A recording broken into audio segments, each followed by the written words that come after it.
तो hello guys, स्वागत है आप सभी का हमारे चैनल डे ड्रीमर स्टडी पर।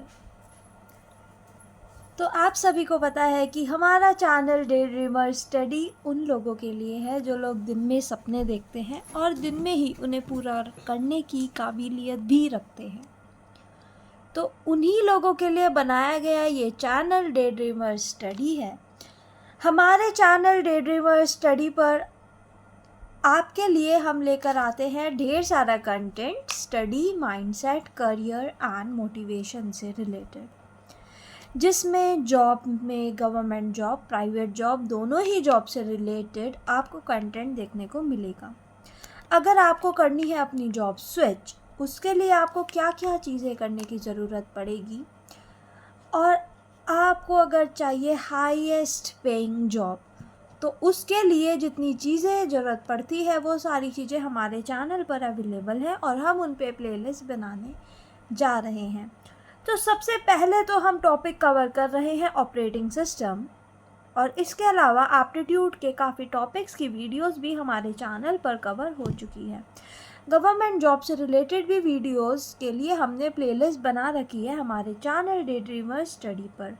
तो अगर अभी तक आपने हमारे चैनल को सब्सक्राइब नहीं किया है तो सबसे पहले तो हमारे चैनल डे ड्रीमर स्टडी को सब्सक्राइब कर दीजिए, लाइक कर दीजिए इस वीडियो को और शेयर कर दीजिए इस वीडियो को अपने उन सभी दोस्तों के साथ जिन्हें आप कामयाब होता हुआ देखना चाहते हैं, जिन्हें आप दिल से चाहते हैं कि वो भी कामयाब हों और आप ही की तरह हाईएस्ट पेइंग जॉब या फिर ऑफिसर रैंक क्रैक कर पाएँ। तो जल्दी से कर लीजिए सब्सक्राइब। जी हाँ गाइस, सब्सक्राइब इट नाउ। आप ही के चैनल, हमारे चैनल डे ड्रीमर स्टडी को। तो हम आपको याद दिला देना चाहते हैं कि कुछ किया नहीं है दिन भर, कुछ किया नहीं है दिन भर, फिर भी थक रहे हो। ऐसे होंगे क्या तुम्हारे सपने पूरे, ये अपनी ज़िंदगी के साथ तुम आखिर कर क्या रहे हो। तो अगर करने हैं आपको अपने सपने पूरे तो डे ड्रीमर स्टडी चैनल पर आप आ गए हैं। जी हाँ, यहाँ सपने पूरे होते हैं और कामयाबी की पहली सीढ़ी चढ़ने के लिए आप बिल्कुल सही जगह आए हैं। अगर आपको ये वीडियो मिल गई है और आप इस वीडियो को पूरी देख लेंगे तो आप कामयाबी की पहली सीढ़ी चढ़ जाएंगे। और इससे पहले भी हमने 2 वीडियो अपलोड कर रखी है हमारे ऑपरेटिंग सिस्टम के ऊपर, उसमें काफ़ी सारे टॉपिक्स हमने क्लियर करे हैं, क्योंकि किसी भी चीज़ को पढ़ने से पहले उसका बेसिक क्लियर होना बेहद ज़रूरी होता है। तो उसके बेसिक को क्लियर करने के लिए ही हमने अपनी वो वीडियो आपको बताई थी। तो डे ड्रीमर स्टडी चैनल का लोगो आपके सामने है, इस लोगो को ध्यान से देखिए और हमारे चैनल को सब्सक्राइब कर लीजिए। तो देखो गाइस, ऑपरेटिंग सिस्टम में काफ़ी सारा जो चीज़ है वो हम आपको ऑलरेडी बता चुके हैं, समझा चुके हैं। तो सबसे पहले तो हम शुरू करते हैं अपने एक नए टॉपिक के साथ, और उस टॉपिक को स्टार्ट कर रहे हैं हम। तो सबसे पहले तो इस वीडियो का नए टॉपिक पे जाने से पहले हम आपको पुराने टॉपिक रिवाइज करवा देते हैं। तो ऑपरेटिंग सिस्टम क्या होता है और टाइप्स ऑफ ओएस के बारे में आप हमें बताइए कि आपके हिसाब से ऑपरेटिंग सिस्टम क्या होता है और ऑपरेटिंग सिस्टम के टाइप्स के बारे में आप हमें समझाइए। इससे रिलेटेड हमने आपको पिछले वीडियोस में डायग्राम्स बताए थे, डेफिनेशंस बताई थी और बहुत सारी चीज़ें आपको एक्सप्लेन करने की कोशिश करी थी। तो सबसे पहले हम आपको बता देते हैं कि ऑपरेटिंग सिस्टम और इसके टाइप को, हम इसको ब्रीफली नहीं पढ़ेंगे, ब्रीफली हमने इसको पिछले वीडियोस में ऑलरेडी कवर कर दिया है, इसीलिए हम सिर्फ एक रिकैप कर रहे हैं आपके लिए, जिससे आप पुरानी चीज़ों को ना भूल जाएं और आपके दिमाग में वो एज अ रिकैप याद रहे। तो an operating system is a software that acts as an interface between computer hardware and user application. It manages the resources and provide services for the efficient and execution of program. क्या होता है, work क्या होता है हमारे operating system का। हमने आपको काफ़ी सारे काम जो है ऑपरेटिंग सिस्टम के बारे में बताए थे कि the primary function of an operating system include process management, memory management, file system management, device management, user interface, and space management, disk management, memory management also. So there are several type of operating system that includes. तो हम start करते हैं हमारी list को। सबसे पहले Windows, second number पर आता है मैक ओएस, थर्ड नंबर पर यहाँ पर आपको देखने को मिलता है लाइनेक्स, फोर्थ नंबर पर यहाँ पर है यूनिक्स,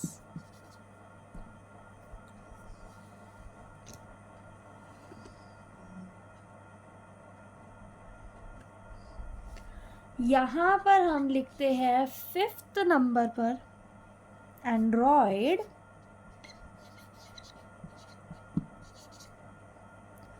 एंड सिक्स्थ पर आपको यहाँ पर देखने को मिलता है iOS, last not the least, seventh number पर RTOS।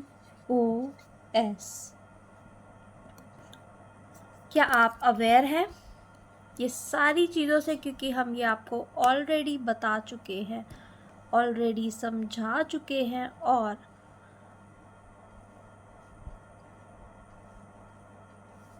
इनको हम ब्रीफली डिस्कस अपनी पिछली वीडियोस में कर चुके हैं।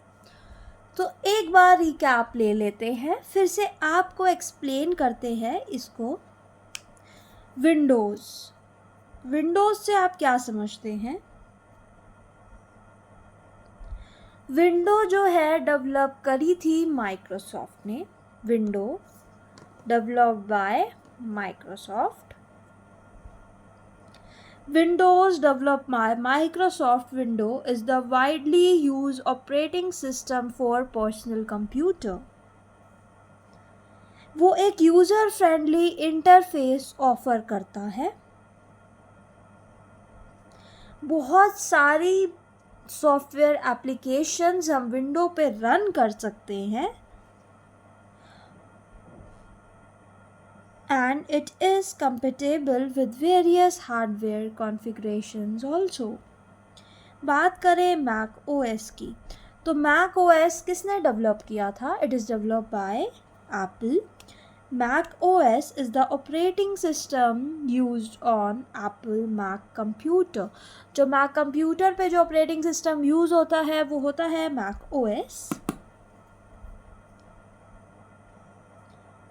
It provides a sleek and intuitive user interface.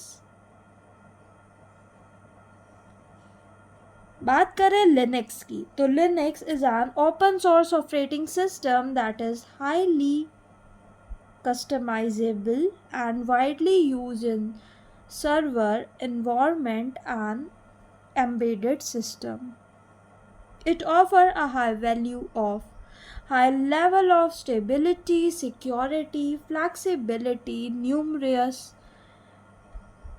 distraction of Linux like CentOS.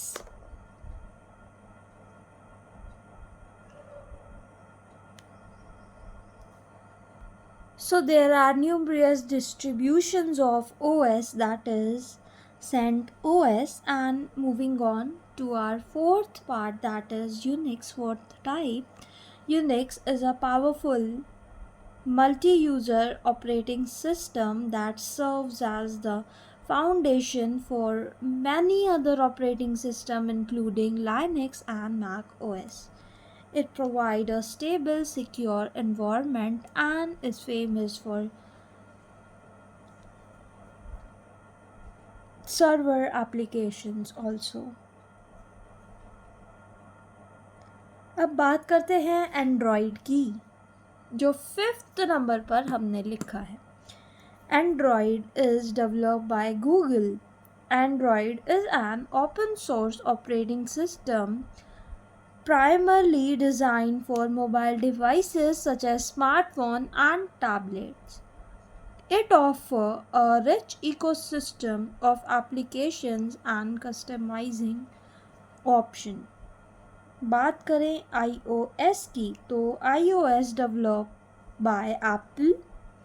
iOS is the operating system used on iPhones, iPads, iPods, and it provides a seamless and secure user experiences, focusing on performance and integration with other Apple devices.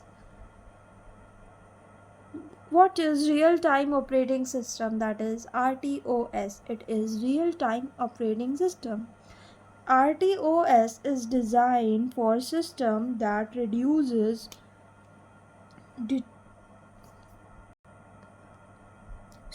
RTOS is designed for systems that require deterministic and real-time responses. It is commonly used in embedded system, control system and IoT devices.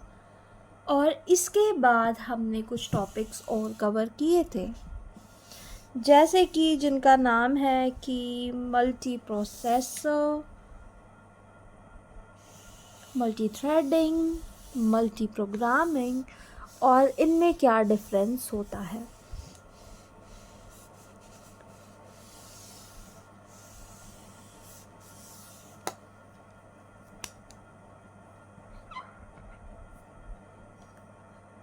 तो चलिए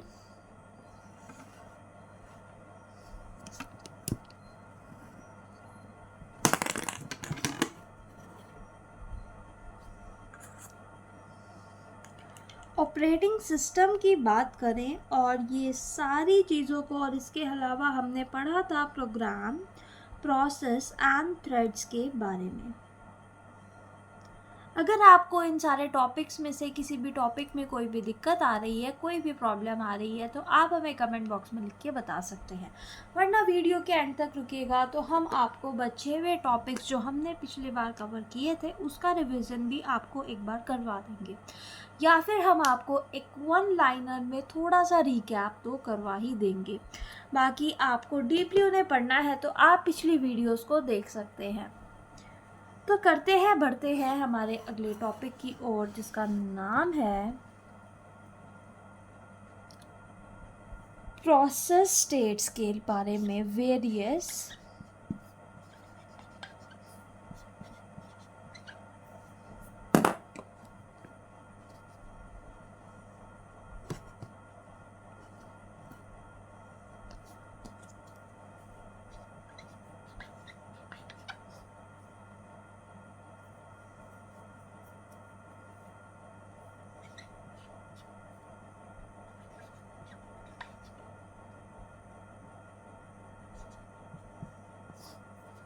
various process states के बारे में.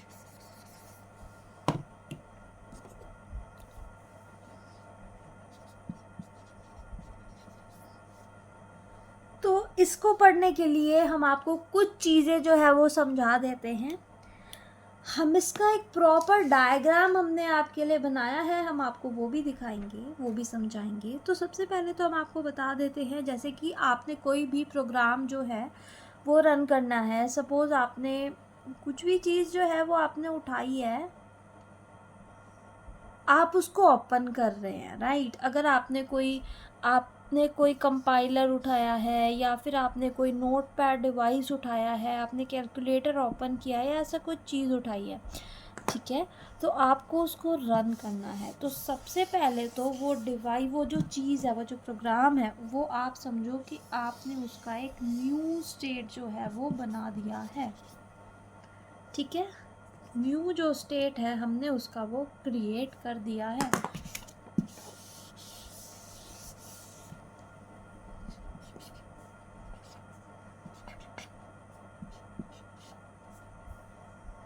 Fine. Okay, अब समझो जब भी ये किसी, जैसे कि ये न्यू में पड़ा है, तो सबसे पहले तो कोई नया प्रोग्राम आया, जैसे नोटपैड हम ओपन कर रहे हैं, तो उसका एक PCB उसको बना दी जाती है, उसका एक प्रोग्राम कंट्रोल ब्लॉक भी बन जाता है।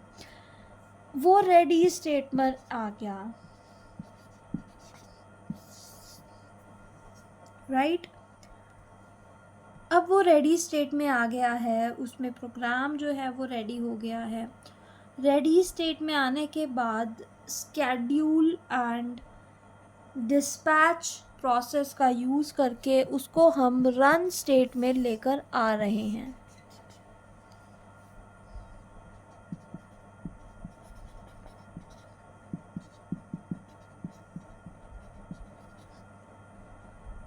अब रन स्टेट में आने के बाद उसको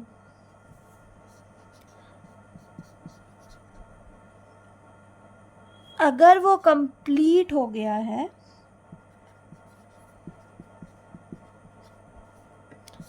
तो कंप्लीट होने के बाद वो टर्मिनेट हो जाएगा, मतलब ख़त्म हो जाएगा, राइट। पर सपोज़ मान लेते हैं आपको करनी है कोडिंग, आपने करनी थी कोडिंग, आपने लिया और आपने कहा कि ऐसे करते हैं कि हम ना अपना प्रोग्राम को इनपुट ले लेते हैं, राइट। तो अगर वो रेडी स्टेट में है, स्केड्यूलिंग एंड डिस्पैचिंग की हेल्प से वो रन में गया, रन के बाद सपोज़ उसको इनपुट लेना है और वो वेट क्यू में वेट कर रहा है, क्योंकि अगर IO ऑपरेशन हो रहा है, सपोज़ IO ऑपरेशन हो रहा है, या फिर अगर आप सोचो कि आपने तो CPU को ले रखा था और CPU को लेने के बाद आपने क्या है, आप अपना काम कर रहे थे, अपना प्रोग्राम आपने बनाया, एक हेलो वर्ल्ड का सपोज़ आपने एक प्रोग्राम बनाया, आप उसे रन करना चाहते हैं, या फिर आपने सम ऑफ 2 नंबर्स बनाया जिसमें आपको इनपुट लेना है, राइट। आप वो काम कर रहे हैं, फिर अचानक से कोई ऐसा प्रोसेस आ गया है जिसको अचानक से CPU चाहिए, वरना आपका कंप्यूटर नहीं चलेगा, and that is the high priority process. तो वो हाई प्रायोरिटी प्रोसेस है, अगर उसको चलना है तो हमारा जो काम है वो रुकना पड़ेगा। तो इसके लिए हमारा जो प्रोसेस है, वो जो हमारा काम है वो वेट क्यू में चला जाएगा, वेट ब्लॉक में। यहाँ पे वो वेट कर रहा है, या फिर अगर आपने कोई इनपुट लिया है और वो इनपुट आउटपुट रिक्वेस्ट है, और इनपुट आउटपुट रिक्वेस्ट से वो रन करते हुए इनपुट आउटपुट रिक्वेस्ट आई है, और उसमें सपोज़ आप उसमें एंटर नहीं कर रहे हैं वैल्यूज़ को, तो वो वेट क्यू में चला जाएगा, क्योंकि आप CPU को लेकर तो बैठे नहीं रहेंगे कि आप जब एंटर करेंगे तभी कुछ और काम होगा, ऐसा नहीं होता है। जब आप लैपटॉप यूज़ करते हैं, डेस्कटॉप यूज़ करते हैं, तो CPU में बहुत सारे प्रोसेस चलते रहते हैं। तो सपोज़ अब आपने उसमें एंटर नहीं मारा है और वो आपने वैल्यू डाल दी है, या जो भी है वो रख रखा है आपने, और अभी वो वेट क्यू में है, तो क्या होगा कि अब वो वेट कर रहा है। सपोज़ अब आपने वैल्यू डाल दी है ना, तो वैल्यू डालने के बाद मतलब IO ऑपरेशन जो है वो कंप्लीट हो गया है ना, तो यहाँ पर वो वापस रेडी स्टेट में चला जाएगा, मतलब अब आपका जो प्रोग्राम है वो IO जो है वो कंप्लीट हो गया है, तो वो वापस चला गया है हमारे रेडी स्टेट में। अब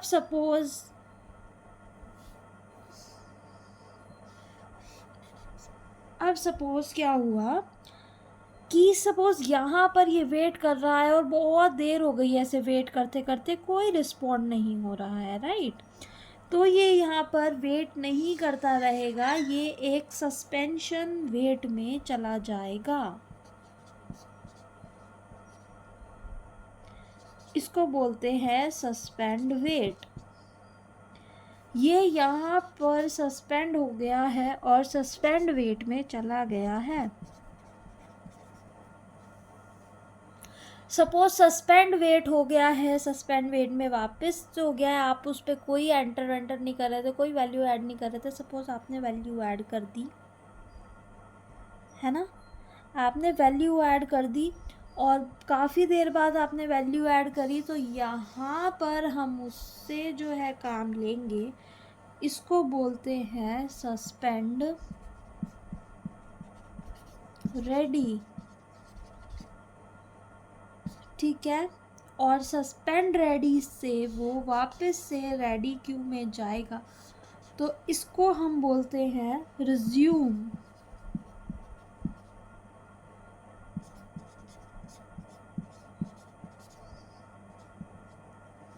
ठीक है।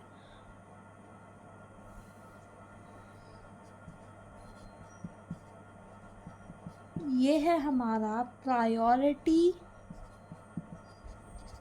टाइम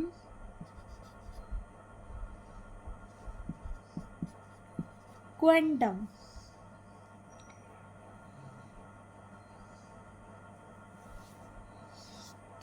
ये तब होता है जब प्रोसेस ने आईओ तो कंप्लीट कर दिया है और अभी भी सस्पेंशन में है, तो सस्पेंशन रेडी में चला जाएगा। हम यहाँ पे लिख देते हैं प्रोसेस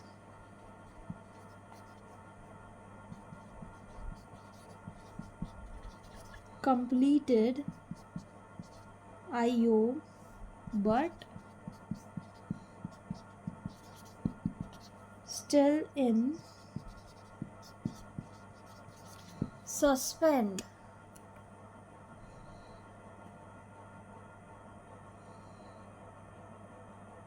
अच्छे से आप ये डायग्राम देख लीजिए, समझ लीजिए, काफ़ी इंटरेस्टिंग डायग्राम है। मे बी आपको लगे कि थोड़ा सा जो है वो गलत हो गया है, बट आप एक बात मुझे बताइए कि अगर वो वेट क्यू में है, तो वेट क्यू में भी बहुत सारे प्रोग्राम्स होंगे वेट क्यू में, तो कैसे हम आइडेंटिफाई करेंगे? तो जैसे कि मैंने अभी आपसे पूछा वेट क्यू, तो यहाँ पे क्यू है, वेट या ब्लॉक में एक क्यू होता है जिसमें कि प्रोग्राम्स आते जाते हैं। उस प्रोग्राम को रन करने के लिए भी एक स्केड्यूलिंग या फिर स्केड्यूल जो है, स्केड्यूलिंग एल्गोरिथम्स जो है वो यूज़ होती हैं, वो स्केड्यूल करती है स्केड्यूलिंग एल्गोरिथम्स का यूज़ करके। तो सीपीयू स्केड्यूलिंग एल्गोरिथम्स के बारे में भी हम आपको बताने वाले हैं। तो सबसे पहले तो आप ये डायग्राम बहुत अच्छे से समझ लें और इसको बहुत अच्छे से अपने जो है लाइफ में उतार लीजिए। अब हम स्टार्ट कर रहे हैं आपसे एक क्वेश्चन पूछना जो हम आपको ऑलरेडी बता चुके हैं। जिसको इसका आंसर आता है वो कमेंट बॉक्स में डाल दे। तो एक लेंथी क्वेश्चन है बट वो हम आपको ऑलरेडी बता चुके हैं। Difference between multi programming, multi process, multi tasking and multi threading. काफ़ी ट्रेंडिंग क्वेश्चन है। थोड़ा सा आपको लगेगा कि ये क्वेश्चन थोड़ा सा ट्रिकी हो रहा है, बट अगर आपने हमारी वीडियो ऑलरेडी देख रखी है तो आपको ये क्वेश्चन अब ट्रिकी नहीं लगेगा। आपका रिवीजन होगा। कमेंट बॉक्स में लिखने की कोशिश कीजिए, एक पेपर पेन लिए और उस पेपर पेन पर इसको उतारने की कोशिश कीजिए। जब भी हम पढ़ते हैं, हमारा पढ़ना सीखने से ज़्यादा ज़रूरी होता है। क्या हम उस चीज़ को इम्प्लीमेंट कर पा रहे हैं, क्या हम उस चीज़ को रिकॉल कर पा रहे हैं या नहीं। तो मल्टी प्रोसेस रिकॉल करना भी बेहद ज़रूरी होता है। तो मल्टी प्रोसेस क्या होता है? Multi process refers to the, ऐसे करके आप स्टार्ट करेंगे और अपने पेपर पर लिखेंगे। हम आपको दे रहे हैं इस चीज़ को सोचने के, समझने के 10 सेकंड हम आपको दे रहे हैं। बहुत अच्छे से सोचिए, समझिए, एक पेपर पेन लेकर बैठिए। अगर आपके पास नहीं है जल्दी से जाइए, 10 सेकंड में उसे लेकर आइए, अपने पास बैठिए और नोट्स बनाने की कोशिश कीजिए। Multi process refer to the execution of multiple processes on a system with multiple CPU or CPU cores. Each process is an instance of a running program and multiple process can execute concurrently. In multi-process system, each process has its own memory space and resources. Multiprocessing aim to increase system throughput and provide faster execution by distributing the workload across multiple processor. तो इस type की definition में आपको लिखने हैं अपने answers,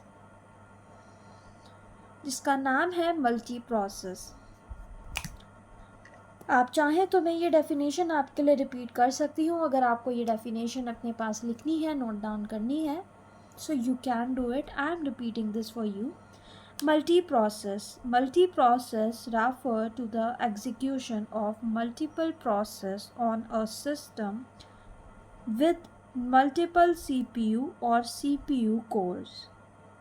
Each process is an instance of a running program, and multiple processes can execute concurrently. In multi-process system, each process has its own memory space and resources. Multi-process aim to increase system throughput and provide faster execution by distributing the workload across multiple processor. बात करते हैं अगली चीज़ की, जो है multi threading. इसको अगर आपको कॉन्सेप्ट से समझना है, बहुत इजीली समझना है, तो हम आपको बोल रहे हैं कि आपको हमारी पिछली वीडियो को रेफ़र करना पड़ेगा। उस वीडियो में हमने आपको ये चीज़ें बहुत इजीली और बहुत अच्छे से समझाई हैं। मल्टी थ्रेडिंग, बात करते हैं इसकी डेफिनेशन की, तो पेपर पेन आप लेकर आए हैं तो आपको लिखना शुरू कर देना चाहिए। Multi threading involves executing multiple thread within a single process. Multiple thread को एक सिंगल प्रोसेस में एग्जीक्यूट करना होता है multi threading includes executing multiple threads within a single process. A thread is a lightweight unit of execution that can run concurrently with other threads within the same process. मैं बहुत धीरे धीरे आपको समझा रही हूँ जिससे आप ये लिख पाएँ अपने नोटबुक में। A thread is a lightweight unit of execution. A thread is a lightweight unit of execution that can run concurrently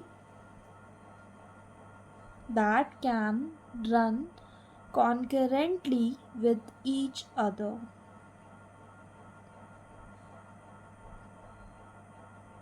Within the same process. Threads share the same memory space and resources.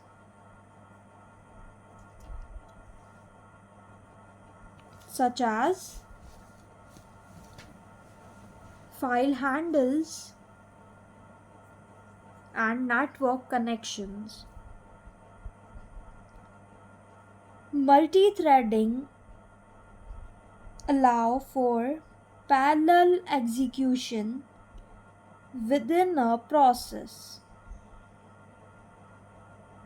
enabling better utilization of system resources,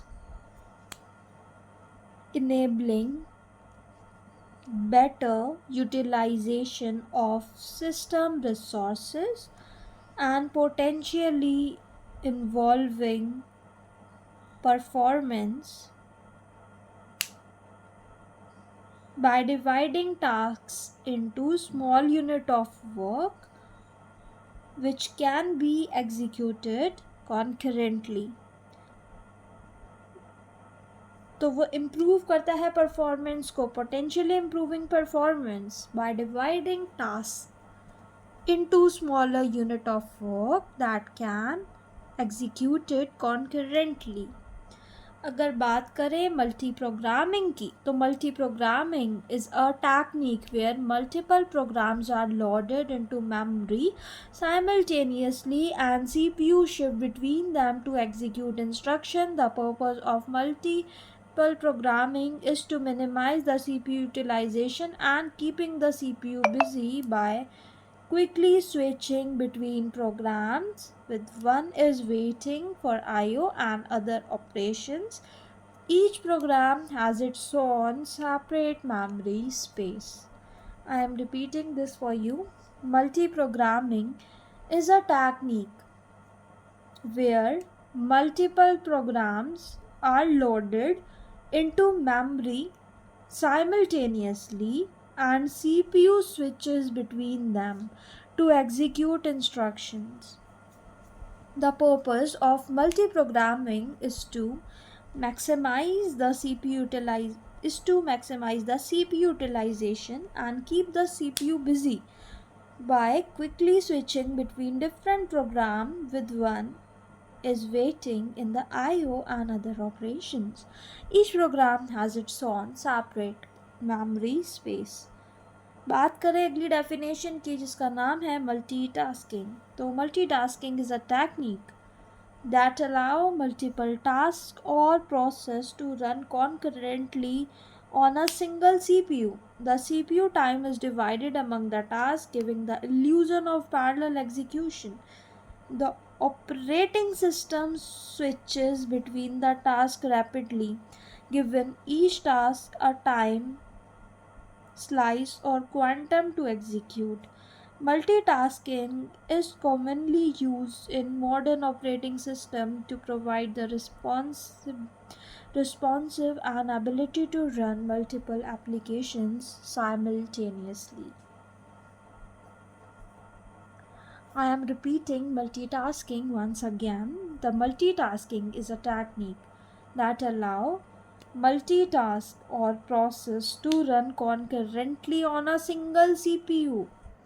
The CPU time is divided among the tasks, given the illusion of parallel execution. The operating system switches the task rapidly, given each task a time slice or quantum to execute. The multitasking is commonly used in modern operating systems to provide responsive and ability to run multiple applications simultaneously. तो इसी के साथ साथ आपको ये various process states clear हुआ है नहीं हुआ है, आप हमें बताइए। हम इसको आपको फिर से एक बार एक्सप्लेन करते हैं। न्यू में है, कोई चीज़ न्यू हुई है, स्टार्ट हुई है, तो उसका अपना एक PCB बन गया होगा, उसकी अपनी नई नई चीज़ें होती है, उसका प्रोग्राम कंट्रोल ब्लॉक बन गया होगा। प्रोग्राम कंट्रोल ब्लॉक अगर आपको नहीं पता तो हम बता देते हैं कि small block which contain all information related to that process. ठीक है, memory space, program counter, stack variable, register first memory and so on. तो ऐसे न्यू जो प्रोसेस है उसका बन गया है, वो प्रोसेस रेडी स्टेट में आ गया, आप रेडी हो गया उस पर काम करने के लिए। ठीक है, आपने कोई प्रोग्राम लिखा, सपोज आपने कोई सी का प्रोग्राम लिखा, दो सम को मतलब दो नंबर्स है उनका सम कर दो, ऐड कर दो। ठीक है, आपने उसको रन पे क्लिक किया, वो रन हो रहा है। रन होते होते आपको पता चला कि आपने इनपुट आउटपुट रिक्वेस्ट डाला है, क्योंकि आपने वो दो नंबर यूज़र से लेने हैं। अब आपको ये प्रोग्राम जब आप लिख रहे हैं आपको पता चल गया, बट आप देख रहे हैं कि यूज़र जो है, आप वो प्रोग्राम लिखने के बाद आप उसमें नंबर नहीं डाल रहे हैं, आप कोई और प्रोग्राम में बिज़ी हो गए हैं। इस बीच आपने CPU जो है आपने ले रखा है, बट आप उस पर काम नहीं कर पा रहे हैं, एंटर नहीं क्लिक कर रहे हैं, नंबर नहीं डाल रहे हैं। इस बीच CPU का जो लैपटॉप आपका कंप्यूटर आप यूज़ कर रहे हो, CPU का एक ऐसा जो है प्रोसेस जो है सामने आ गया है, जिसको अभी के अभी रन करना बहुत ज़रूरी है, वरना आपका सिस्टम हैंग हो जाएगा, आपका सिस्टम नहीं चलेगा। इस केस में क्या होगा, CPU आपके ये वाले जो प्रोसेस आप रन करना चाह रहे थे उसको वेट ब्लॉक से निकाल कर उसको मतलब वेट ब्लॉक में डाल देगा, और वेट ब्लॉक में डाल देगा जिसमें एक वेटिंग क्यू शेड्यूल हुई होती है, वो कैसे डिपेंड करेगा, बहुत सारे प्रोसेस होते हैं और आप देखिए कि मिली सेकेंड्स लगते हैं एक प्रोसेस को रन होने में। इसमें भी बहुत सारे एल्गोरिथम्स हम यूज़ करते हैं इस क्यू में, जो कि CPU स्केड्यूलिंग क्यू है, जो कि स्केड्यूलर ये काम स्केड्यूल करता है। वेट ब्लॉक में वो पड़ा है, आप सोचो आपने उसको वेट में डाल दिया और बहुत अब आप उस पर काम नहीं कर रहे हैं, बहुत देर हो गई है, तो वो सस्पेंडेड वेट में चला जाएगा। तो वो चला जाएगा सस्पेंडेड वेट में। सस्पेंडेड वेट में जाने के बाद अब आपको याद आया तो आपने उसमें एंटर कर दी वैल्यूज़। अभी भी वो सस्पेंडेड स्टेट में है क्योंकि आपने एंटर को क्लिक नहीं किया है, बट अब वो हो गया सस्पेंडेड रेडी स्टेट में, क्योंकि यहाँ से आपने वैल्यू ऐड करके इसको यहाँ पर भेज दिया। यहाँ से ये रिज्यूम पे आया, जैसे ही आपने एंटर पे क्लिक किया तो वो वापस रेडी स्टेट में गया, रन हुआ और कंप्लीशन हुआ और इसमें हो गया टर्मिनेशन। अगर बात करें कि आप वेट कर रहे हैं इनपुट आउटपुट प्रोसेस का, इस क्यू में आप वेट कर रहे हैं, स्केड्यूलर ने आपके प्रोसेस को वेटिंग क्यू में डाल दिया है। वेट ख़त्म होने के बाद आपने थोड़ा सा ही वेट करवाने के बाद उसमें इनपुट आउटपुट कंप्लीशन कर दिया है, वो सीधा रेडी स्टेट में चला जाएगा। उसको सस्पेंडेड वेट में जाने की ज़रूरत नहीं पड़ेगी क्योंकि आपने उसे बहुत लंबे समय तक वेट नहीं करवाया है। बट अगर हाई प्रायोरिटाइज जो है प्रोसेस आ गया है, हाई प्रायोरिटी जो है वो है आ गई है, क्यू आपका हाई प्रायोरिटी के हिसाब से बना हुआ है, तो आपको उसको वापस से करना पड़ेगा। बहुत सी चीज़ें होती हैं जैसे कि फर्स्ट कम फर्स्ट सर्व भी होता है हमारा, priority scheduling, robin round robin होता है, critical section problem, FC, FS and SJF। ये सारी चीज़ें आपको हम अपने आगे वाले लेक्चर्स में बताएंगे, आगे वाले लेक्चर में इनको कंटिन्यू करेंगे, क्योंकि ये सारी जो चीज़ें हैं ये सारी हैं हमारी डिपेंड करती हैं हमारे काम पर, और ये सारी जो चीज़ है ये आपको भी आनी चाहिए क्योंकि ये सारा CPU स्केड्यूलिंग एल्गोरिथम में भी आता है। तो आपसे फिर हम एक और जो चीज़ है, एक और क्वेश्चन पूछ लेते हैं कि क्या डिफरेंस है प्रोसेस, प्रोग्राम एंड थ्रेड में। ये चीज़ आप कमेंट बॉक्स में बताइएगा, हम अपनी अगली वीडियो में इसको आपके साथ डिस्कस करेंगे। तो हम आपको वीडियो स्टार्ट होते ही हमने आपको एक चीज़ पूछी थी कि कुछ किया नहीं है दिन भर फिर भी थक रहे हो, कुछ किया नहीं है दिन भर फिर भी थक रहे हो, ऐसे होंगे क्या तुम्हारे सपने पूरे, ये अपनी ज़िंदगी के साथ तुम आखिर कर क्या रहे हो, जहाँ हो वहीं रहना है क्या तुमको, जहाँ हो वहीं रहना है क्या तुमको, या अपनी ज़िंदगी को बनाने के लिए भी कुछ करना है तुमको। तो अभी इसी वक्त इस वीडियो को लाइक कर दो, शेयर कर दो इस वीडियो को अपने उन सभी दोस्तों के साथ जिन्हें आप कामयाब होते देखना चाहते हैं, और सब्सक्राइब कर लीजिए हमारे चैनल डे ड्रीमर स्टडी को।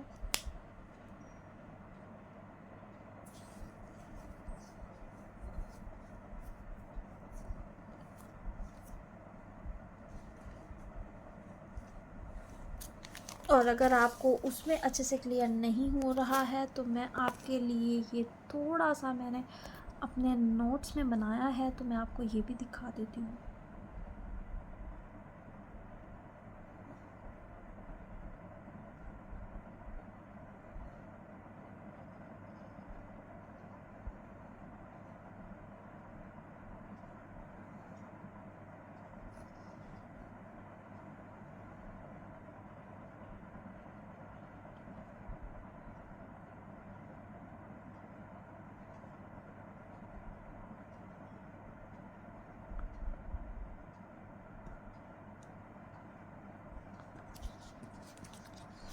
तो आपको हमारी ये वीडियो कैसी लगी, आप हमारे कमेंट बॉक्स में लिखकर हमें ज़रूर बताइएगा। कुछ सजेशंस आपके पास हैं तो हमें वो भी दीजिएगा। हम ओपन हार्ट से, ओपन आर्म से आपके सजेशंस पे वर्क करेंगे।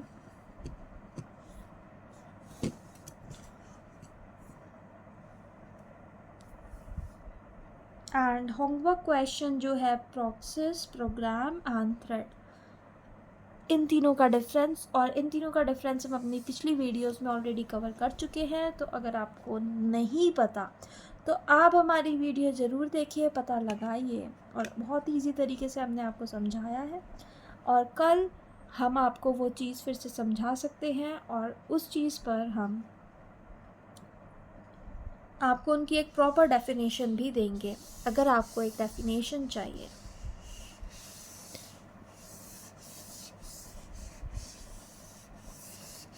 तो हम आपको लिख कर बता देते हैं।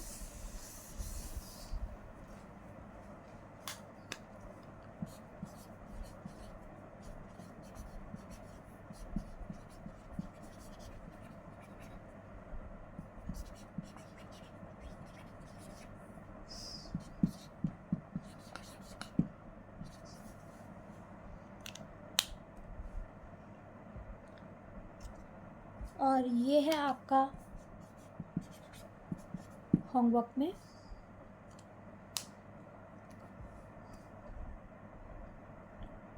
तो चलिए मिलते हैं आपको अपनी अगली वीडियो में। तब तक के लिए मस्त रहिए, स्वस्थ रहिए और इसी तरीके से ही हमारी वीडियोस को देखते रहिए।